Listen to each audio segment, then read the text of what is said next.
obviously my question was specifically about radiotherapy treatment, which you can only have off island. It's COVID related, and whether they've found other ways of treating people or whether they actually just delayed their treatment, I'm not certain of. But certainly from the figures, you can see that it's significantly down.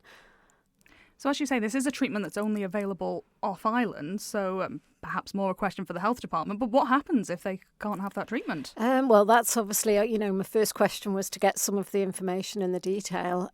Disappointing, though, that they actually can't say how much it costs for the extra services, which are accommodation and travel, which, was surprised me. And also, they've broken it down by unit cost. I assume that's the cost that they get charged by Clatterbridge per unit. They'll be charged for radiotherapy treatments. But it's interesting to see the answer. And obviously, it gives me opportunity now to ask further questions. You mentioned you're surprised there that the patient transfer office doesn't seem to hold details about the cost of travel and accommodation. Who does hold that? Well, that's concerning, really, isn't it? Obviously, they do know they'll have an overall cost, but obviously they're not breaking it down by treatment, which to me, if you're a manager of statistics, you should be looking. So that it makes it easy going forward for the department to be able to actually predict, not predict, to actually be able to do your budgets for the following year, because without that information and detail, how can you possibly do it? Is Clatterbridge still the right option at the moment for the Isle of Man? We've got all the border restrictions in place. There's so many issues going on across. Is that still the right option? I think it's an excellent centre, having been there myself. I wouldn't like to see us go anywhere else. We've been linked with Clatterbridge for so many years. Personally and for the people of the island, I think it's the best option. It's close by. They know the island very well, and they've treated our patients really well. For years and years. Even my grandmother went there, and she's been long gone now. So, it's been a service, I think, probably 50, 60 years, if not longer. And I just think it's an excellent centre. I think it's world renowned, really. And I just think, yes, I personally, the right place. I know there's a survey going on at the present time, which I've only just completed. I didn't actually receive it as a patient, but I've answered that. I'm concerned by some of the questions as to really where it's going. The transformation team, yes, they do need to know about these services, but surely they should know what's going on now. And I hope that it's not impacting on services currently whilst we wait for the transformation team to come up with a cancer service model. Would you like to see more treatment options on island, though? I think certainly there is. We've had this amazing. We've had the charity and get the new CT scans, the 3D CT scans, and that.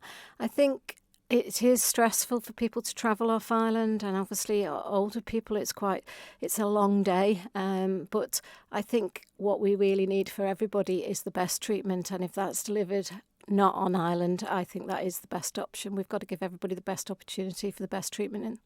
What feedback have you had from the public on this? Is there a lot of concern about it amongst local patients? There's certainly concern as to waiting times for opportunities for diagnosis. We know we've had COVID, but COVID is an important.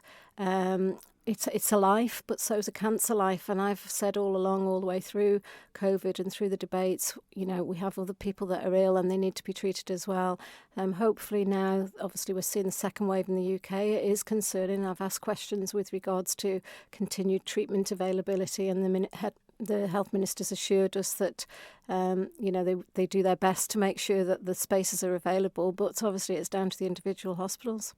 You touched on waiting times there. You also asked about the treatment targets, the 2-week target to see patients.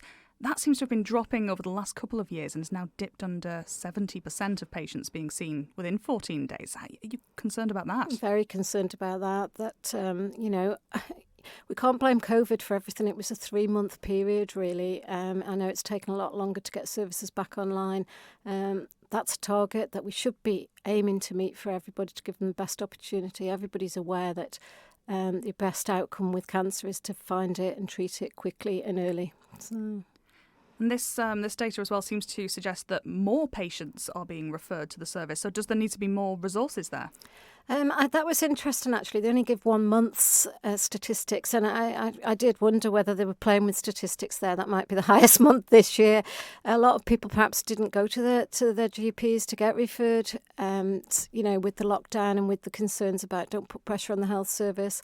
It'd be interesting to see the referrals for other months, and, that's an opportunity for me to now look at that. I don't think it's... Without knowing the other statistics for any other month of the year, it's hard to know whether that was a peak or quite a high month. So can't really comment without seeing the other data. It's statistics and how they're presented to you, isn't it? So, is that something you'd like to follow up on then, see if you can get some more statistics yes, on that? Yeah, certainly, because it's so important to the individual to be seen. And if we've got that 14-day target, we should be aiming to meet it on as many occasions as we can. If there is a trend of more referrals, does that strengthen the case then for more on-island options? Certainly from that initial referral, we need to establish, are the resources adequate? What is causing this problem? In the response, the ministers said that they have a weekly list meeting to see whether they're meeting the targets. Be interesting to see if there's any cancer specialists involved in that weekly meeting. I'm not sure who's involved in it, but I feel that if they're having that weekly target meeting, there should be a reason for them not reaching their targets, and that should be getting challenged at their meetings.